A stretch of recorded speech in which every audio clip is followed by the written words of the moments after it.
কি করতে হবে? আলাদিনের চেরাগ পেলে প্রথমে আপনি কি চাইতেন?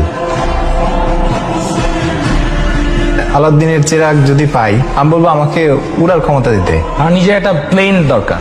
আমি আবার ছোটবেলায় ফেরত যেতে চাই। আমার উইশটা হবে একটা এসইউভি কার। জেনিফার লরেন্সের সাথেই দেখা করতে গাড়ি কিনবো, ফেরারি। ইউরোপ ট্যুরে যাব। ঠিক একই প্রশ্ন আমরা আপনার মাকে জিজ্ঞাসা করেছিলাম। ল্যাপটপের স্পেস বারটি চাপলে দেখতে পাবেন তিনি কি চেয়েছেন। দত্তের কাছে আমি আমার ছেলের জন্য একটা ভালো মেয়ে চাবো। আমার ছেলেটা মানুষের মতো মানুষ হোক। বলতাম যে তোর ফার্স্ট চাওয়াটা কি, আমি দেখি আমার প্রদীপ দিয়ে তোর সেটা পূরণ হয় কিনা। চেরাগ পেলে চাওয়া হচ্ছে আমার